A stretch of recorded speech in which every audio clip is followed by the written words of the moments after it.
what I'd like to do is a quick exercise.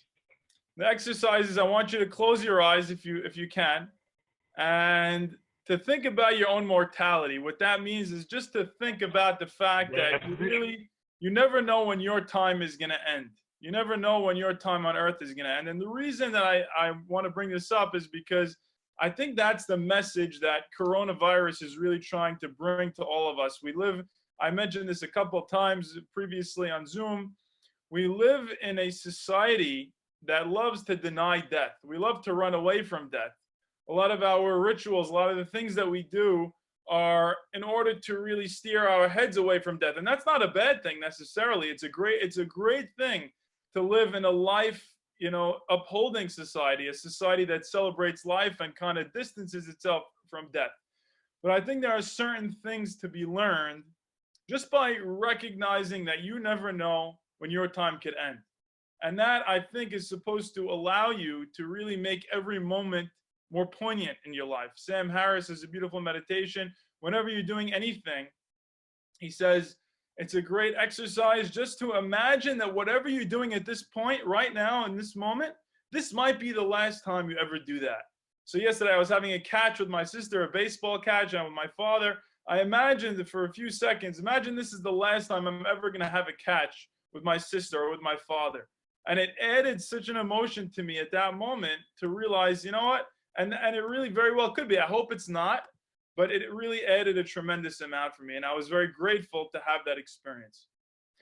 So think about your life up to this point. And I want you to think of two very significant challenges that you've faced during your time here on earth, right? And these should be challenges that are not just simple challenges, but real challenges that caused you a significant amount of pain.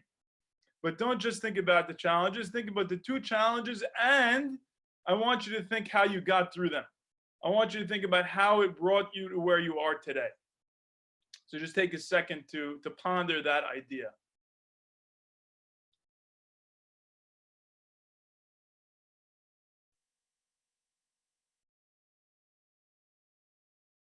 And I want you to think, if you had the capability, if I gave you a magic button right now to press, you could press this button and you never would have gone through those challenges.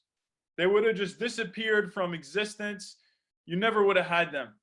Would you press that button?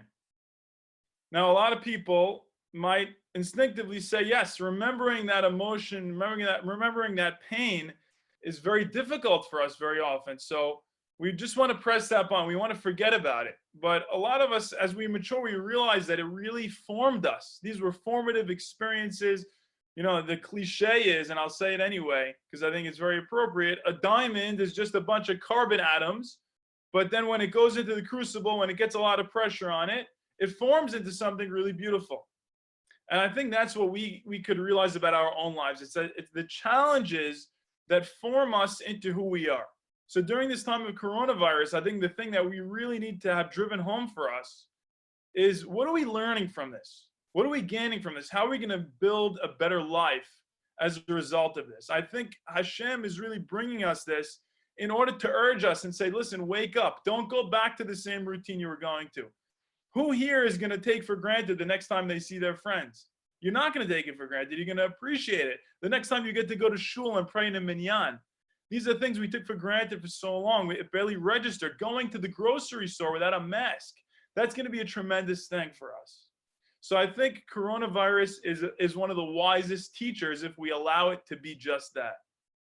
So it's another challenge that we're all being called upon to surpass and to grow from. So I think this is an interesting way of thinking. If we could see our individual challenges, this is of course a national and a worldwide pandemic. It's a worldwide challenge. But what if our unique individual challenges are the same thing? What if they're really nothing less than an invitation from God to allow him into our lives? What if Hashem is saying, and you know what, I think it could really be this. I think every single challenge that we face could be this. And you know what? It could also not be this. You are the one who determines whether or not you allow this challenge to be an invitation for God into your life. And I've said this many times. If you believe and if you fully feel that everything that happens to you in life is really just a coincidence, you know what? It's going to be a coincidence. It's almost like midah keneged midah. But if you allow it to be something that is transforming you as a person, it really will be that. And it connects you to a deeper level of existence, of course, to Hashem. So we need to allow these things to wake us up from our routines, just like coronavirus is doing for us now. So but now you'll see on your screen, and this is pretty important, I'm glad we have Zoom to do this. You'll see on your screen a very interesting chart. And have you ever heard of a chiasm? Raise your hand or give a thumbs up if you ever heard of a chiasm before. Very good. So basically, you might know a chiasm is like an ABC, CBA structure. The point of the chiasm is to make you kind of notice the center point. And at that center point lies a huge, either a transition point or the main point of that chiasm. So we're on Yom Haasmaut today. We think about Jewish history. We think about everything that Am Yisrael has gone through from the beginning of Abraham's journey until this very moment. We're continuing to write that story. And I look at Jewish history, especially I read the Torah, and I see a person like Yoseph. And I think the reason why he's so unique is because we never see God outright speaking to Yoseph HaSaddiq. And yet, amazingly, he's one of those people that every moment he gets, he attributes what's going on to God. And everything that happens to him, he says, this is God's doing. We never see him receive an explicit message from God. He gets these dreams, of course. He gets these cryptic messages. But he's not receiving any clear-cut nevuot like we've seen from other nevi'im. So Rabbi David Foreman has a great question. He says, I don't understand. How is it that Yoseph HaSaddiq is able to proclaim that this is God's doing? And I think he does something brilliant with this chiasm. This chart that you're going to see was really inspired by him, mostly. He shows you, really, he takes you through, and that's what I want to do with you now, taking you through exactly how it was that Yosef figured out what was going on in his life and what was going on with the dreams of Paro. So let's take a look. So Yosef really hits his low point when he ends up in jail, right? He thought things were looking up for him. He was bought by Potiphar, one of these really high-ranking officials, and he thought to himself, you know what, now I've made it. I've gotten through all the difficulties. My brothers sold me for God's sake, and now I have things looking up for me. And of course, we know the story. He doesn't kind of succumb to temptation. Rather, he withholds himself, and he doesn't allow himself to do the immoral thing. And as a result, he's thrown in jail. So you can imagine a person like Yosef, his whole life, he's attributing things to God, and now he's in jail. It's almost like you look up at God, you shake a fist, you say, how could you do this to me? My whole life, all I'm doing is following your path. And I think a lot of us have felt this way in the past.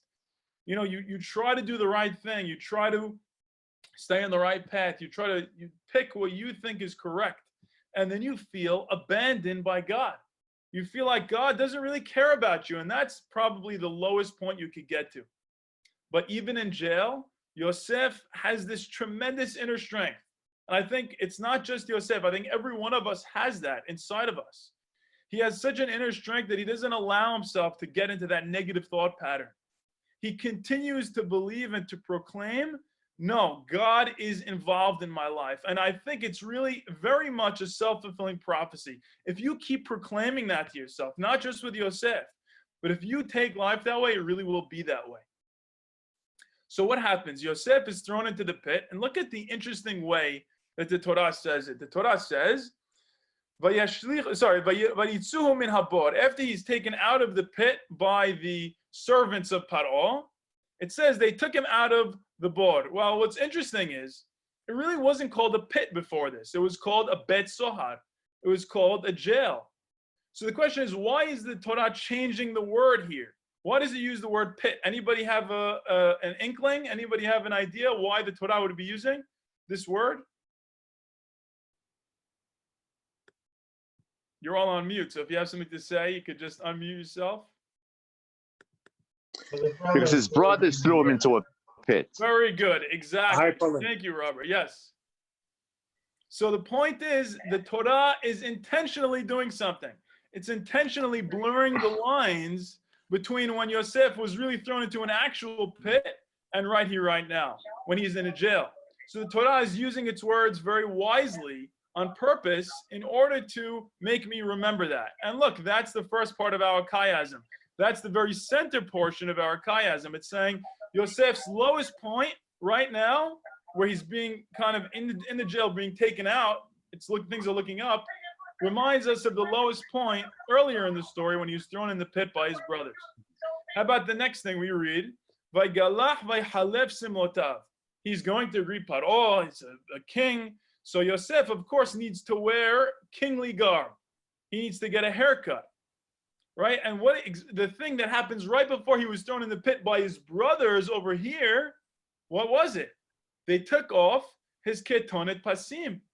Vayafshitu et Yosef et kutonto. And that's more similar to royal garb than you realize, because if you look, there's only one other time in the Tanach that we hear about ketonet pasim. I'll be very impressed if anybody knows this. What's the other time in the Tanakh that we hear about ketonet pasim? I'm thinking. Very, very difficult. I'm not going to lie. This is a hard one. All right, so I'll tell you. It is in. Hold on. Is it Mordechai? Nope, but close. It's in the story of Amnon and Tamar, right? When Amnon and Tamar, when he rapes his sister, a terrible story, but his sister would wear the royal ketonet pasim. And it explains to you in that pasuk that the ketonet pasim was worn by the kingly people. So we know that what Yosef was wearing, and this, by the way, it adds a tremendous understanding to our story. With Yaakov giving Yosef a ketonet pasim, the reader is supposed to realize this is Yaakov proclaiming who the chosen son is. He's saying you're going to be like the king of your brothers. It's adding to the flame and of their hatred and their anger, right? So just like Yosef was stripped of the ketonet, which was the symbol of his royalty among his brothers, he puts on now a ketonet-like garment before he goes to greet Paro. So what's the point of this so far? Let me just explain something. The Torah is using these specific linkages in order to tell me how Yosef figured all this out and what it was like to live through this experience from his perspective. This is a brilliant, brilliant way of the Torah kind of transporting your mind into the mind of Yosef, saying if you were Yosef, these textual connections are the same feeling that Yosef had about, oh my God, I'm remembering what happened to me earlier in my life. I can't believe how similar this is. That feeling of Yosef is captured by these word linkages and these intertexts in the Torah. So he wears the special clothing. The next thing, Vayabo el Paro, he goes to Paro, the opposite of Vahikasher ba Yosef el Ahav, when he was going to his brothers, right? Because his brothers really hated him for his dreams. Here it's the exact opposite. Here he's going to greet a person who values him completely for his dreams. It couldn't be any more different. The only reason he was taken out of the pit is to go and interpret dreams. Isn't that funny? Because the reason he ended up in the pit in the first place was because he was interpreting dreams. So everything is being flipped on its head. And by the way, I wrote a whole paper about this for Megillat Esther, and there's tons of connections between Yosef and Megillat Esther. We're not going to get into that now, but the point is, right? It's the same kind of concept and the same kind of idea of God's hand in Jewish history. All right, so what does Yosef say? He gets to Paro. Now, you see D over here? I'll be very impressed if somebody could tell me what's so impressive about these words, halamti halom and halom halamti. We're talking about a chiasm here. Don't forget that. Who could tell me?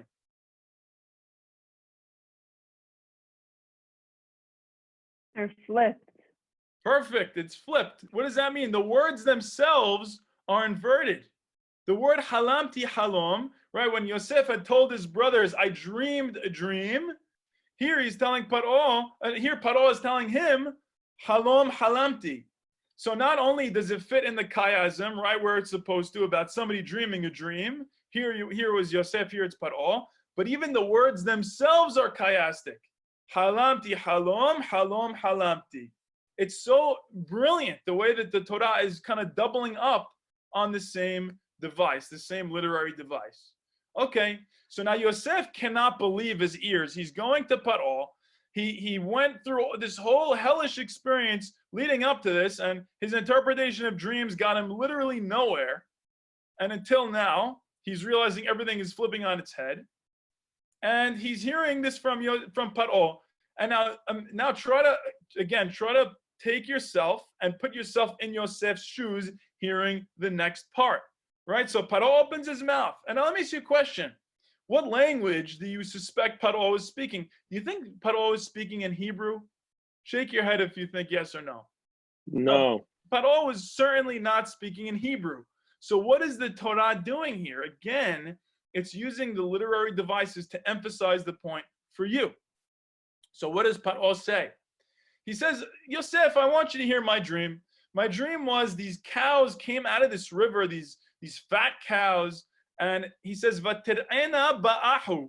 They were grazing in the swamp. And ahu is such a rare word. I don't really know of any other time where it probably appears once or twice at all in the rest of the Tanach. Now, look over here at the other side of the chiasm. What happened right before Yosef told his brothers about the dream? Haya ro'eh et ehav batzon. He was shepherding with his brothers the flock. What does that mean? That means the Torah purposely used a very rare, strange word, ahu, because it has the same exact letters as the word ehav, right? So the Torah is saying, this is really magnificent. The Torah is telling you, look how Yosef feels. Yosef, when he's hearing the dream of Paro, something about the dream of Paro made Yosef remember his brothers. It made him remember that experience of, the cattle grazing and all that. Something reminded him about his own personal history. So he's starting to realize something unbelievable. He's starting to realize that the whole reason that he went through these harrowing experiences is specifically so that he can interpret this dream of Paro. He's saying, this is unbelievable. Hashem is an unbelievable being. He put me through all this because he wants me to play a role in this national event. And little did he know it's going to be a lot more than what he thinks. Right? So that's the first thing he hears from Paro. So the way that Paro describes the cows, what does he say? The cows are biriot basar vifot toar. They're healthy, they're good-looking cows. If you know what happens right before that in the text earlier on, what's the way that Rachel and her family were described by the Torah? V'Rachel hayeta yefat toar vifat mar'eh. Rachel was a beautiful woman, right? So what's the point of this? Yosef must have been thinking, while he was going through this dream, he's thinking to himself, okay, you have Paro's dream involves 7 cows and 7 cows. This doesn't make any sense, he says. You know, the good-looking cows and the ugly cows, okay. If these are the Rachel cows, right, what happens? The skinny cows eat the good-looking cows, right? V'rakot basar, those are the skinny cows. They eat the Yosef cows, right? The Rachel cows. That's the way he's thinking about it. You have the skinny cows, which reminds you of Ve'anele arakot. Look, it's a homophone. V'rakot basar. So something about the way Paro was describing the skinny cows versus the fat cows reminded Yosef of his mom's family and of Leah's family. So Yosef is very confused at this point. He thinks he understands something. He thinks that whatever's going on in Paro's dream is supposed to remind him of the conflict that he had between himself and his brothers. And what happens? The eating of one thing by another. What does that remind you of in this history of Yosef's life? Who could tell me? What does animals eating something have to do with Yosef's life? They said that he died because animals ate him. Beautiful. Yosef's father had said, Hayara chalatu tarof toraf Yosef. So Yosef is hearing this. He's like, I can't believe this. Everything that's happening in Paro's dream is almost word for word, talking about my history and listing all the events that happened to me. He says, but one thing doesn't add up. If these represent the Leah cows and these represent the Rachel cows, why are there 7 and 7? How many should there be? There should in fact be 6 and 2, right? There's 6 children from Leah and 2 children from Rachel. So you know what Yosef he has this kind of aha moment, an epiphany. And this is exactly the key of everything. He realizes, oh my God, you know what? These don't represent my brothers and me. They represent Leah and Rachel in a different way. What is 7 and 7 with regards to Leah and Rachel? Who could tell me? What does 7 have to do with Leah and 7 have to do with Rachel? The years he 7 served years. for them. Beautiful. The amount of years that he worked for each of his wives. So what that point is, he says, aha, the amount of cows doesn't mean my brothers. It means the amount of years that my father worked for each of them. And that was the key to interpreting Paro's dream and saying, oh, and your next dream is about wheat. Yeah, you're going to have 7 years of Saba and 7 years of Ra'av. That's the whole point. And it's that realization that unlocks everything for Yosef, and none of it would have been possible unless Yosef went through all these harrowing experiences in his life. Unless Yosef was the kind of person who took a note of this. He kind of realized the melody and the rhythm to his life. And he said, you know, I'm not just going to be tone deaf to what's happening to me. I think there really is a meaning to what's going on. I think there's a deeper meaning. And I think Hashem is challenging me to go a step beyond. Hashem is challenging me to say, you know what, I'm not going to get lost in the suffering. I'm going to see where it takes me. And then years later, who else knows another thing that Yosef realizes? This is something unbelievable. Yosef, when his brothers finally come back and he sees them bowing down to him, what does that remind Yosef of when he sees his brothers bowing? Who remembers? The stars. The stars, perfect. His own dreams from earlier in the story. So he's realizing, wow, Paro, you dreamt about me, but now my dreams from earlier on are dreams about you.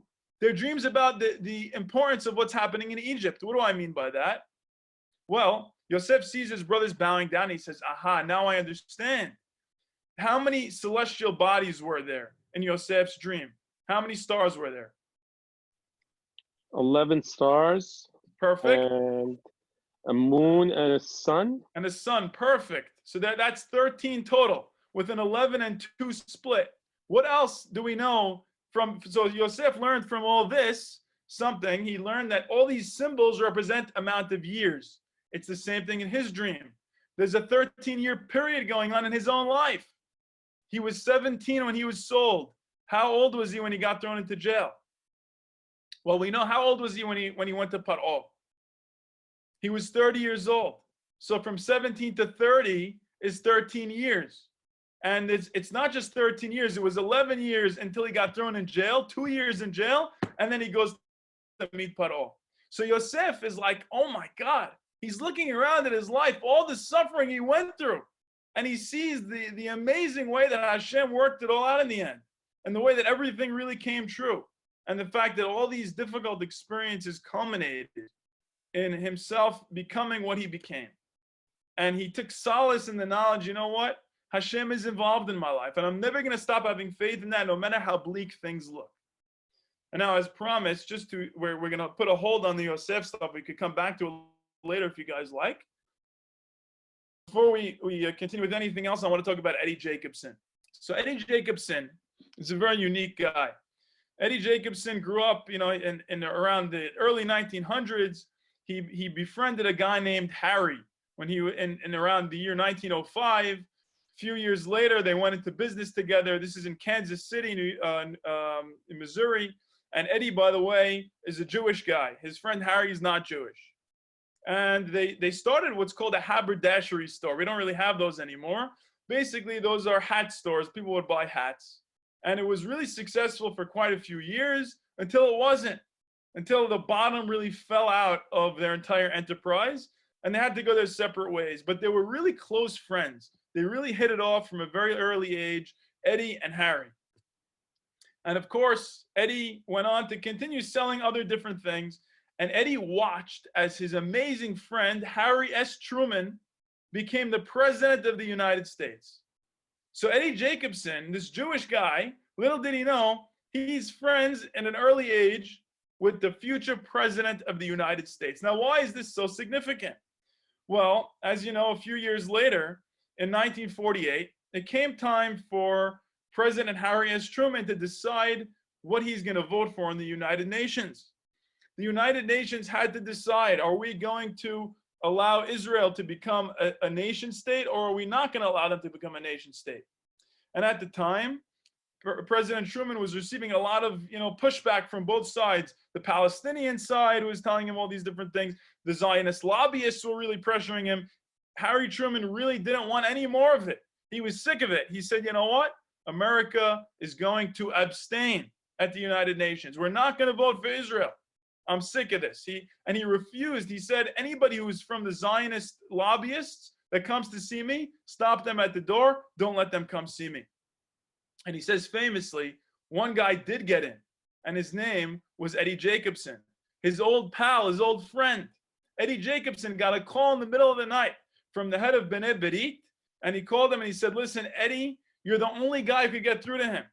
God put you in this situation so that you could, because you were childhood friends with Harry Truman, you could save the fate of the entire nation of Am Yisrael right now. So of course, Eddie, being the person that he was, he took a flight in the middle of the night and he went to the White House.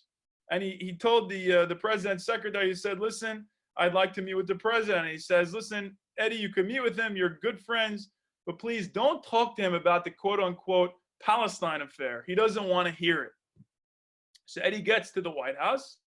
He sees Harry Truman and they're kind of silent. It's a little bit awkward in the beginning. They're talking one to the other. They're catching up a little bit.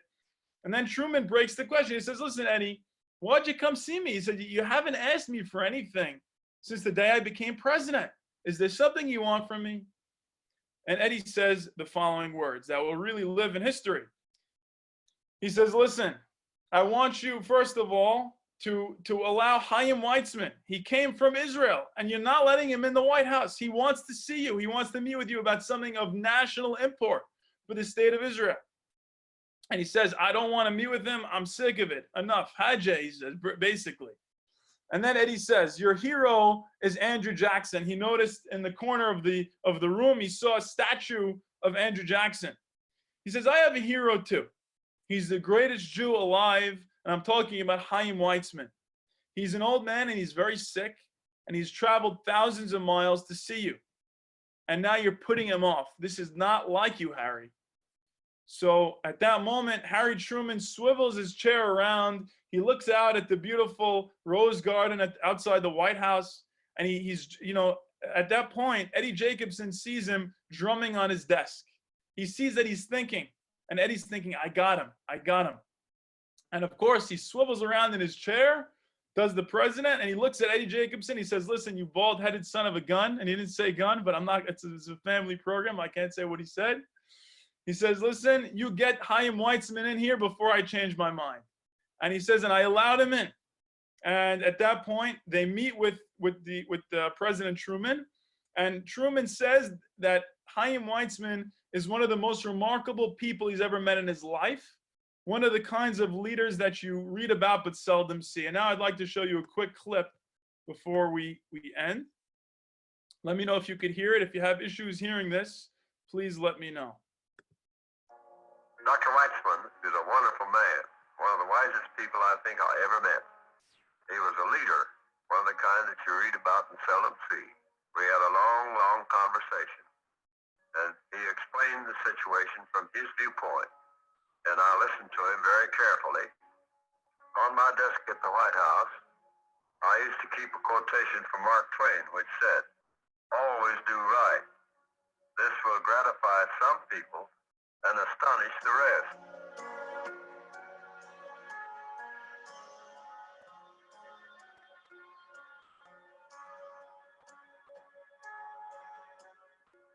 As was his habit, the president's final decision gratified a nation and astonished the world. The United States recognizes the provisional government as the de facto authority of the new state of Israel.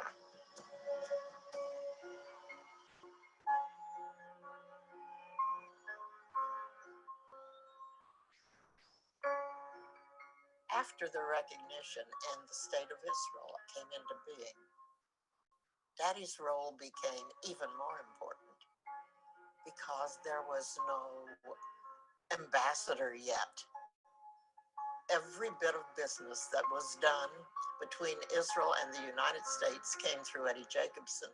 It came through our living room. It is important to speak truth to power. It is important to maintain your friendships. Daddy was in the hospital for a short period of time, and I went to call on him, and I stood next to his bed, and he said, you know, I spend all this money going to and from Washington with all of this business I have to transact there for the new little state. I won't have anything to leave you. And I said, Dad, you're leaving me the best thing of all. This is quite a heritage I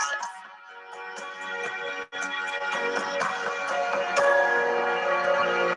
So that video is from APAC, and I think there's something so special about it because it shows us something so emotional, something so deep, that it's this happenstance occurrence that these two men were friends, that this guy, not only did he realize his place in Jewish history, he went and he really succeeded in grasping that opportunity. He realized that he was the guy, almost the same way that that Mordechai tells Esther, Al tedami b'nafshech, don't think that you could just escape this. Hashem is going to work out his plan one way or another. It's just a matter of which side of history you want to be on. So Eddie Jacobson is this remarkable individual. He played a role in Jewish history, I think, of the same, almost the same degree of Yoseph HaSaddiq. And it comes back to what we spoke about in the beginning. It comes back to realizing no matter what challenge you're facing, no matter the difficulty that you're going through, no matter what's getting you down, whatever's getting you depressed at the time, you know what? This thing has a half-life. This thing is going to either be something that you allow to really depress you. You could allow these difficult emotional experiences to harden your heart, or you could allow them to open your heart. You could allow them to be things that really transform the way that you interact with other people. They could transform the way that you relate to life. And I think Hashem is sending us all that message through the story of Yosef and through Jewish history, and especially through the story of Eddie Jacobson. It's that, don't lose faith. Don't lose faith that there is a plan, that there is a story going on behind the scenes. But you know what? That plan will mean nothing. It will mean absolutely nothing. And you could live the life of an atheist, basically, if you don't, recognize that plan, because it only means something if you embrace it. And if God knows that he has a partner in you, if you're the kind of guy that looks at the world the same way that Yosef does, and you say, you know what, this challenge is another opportunity that God is giving me to accept the path that he's putting before me and to move forward with the morality that I was instilled and the values that I have. So this Yom Haasmaut, as we sit in our homes and during this time of coronavirus, a lot of us have lost loved ones. A lot of us are suffering tremendously. We could look at this as a real opportunity for growth. And my wish and my prayer is that when we do come back together, this is not just going to be a fleeting memory. This is going to be a turning point for a lot of us. It's going to make us hug our loved ones a little deeper. It's going to make us appreciate every time we look in the eyes of our loved ones. It's going to make us succeed even more and throughout all the challenges that we go through. So that's my prayer for you. And Be'ezrat Hashem, you should all be healthy. You should all Michael. be happy. Yes. Michael Hazak Baruch. It's Uncle Joey. Thank you, Uncle Joey. Michael, I want you to know, at the end of the story with Yosef HaSaddiq, you know what he said? All the things that I went through, he laughed about them, and that's what we're going to have when we see Mashiach. It's going to be for the Saddiqim a laugh. Hazatan, the people that are wicked are going to cry because they're going to see what the opportunities they miss. I love it. I think that's exactly Michael. it. Yes. Michael, I Hey, see David. your father's online. So to quote the Godfather, Michael, I have high expectations for. I never wanted this for you. You're I love it, fantastic. David. I love it. Ali, give him the light from the God. David, you're Love the clips.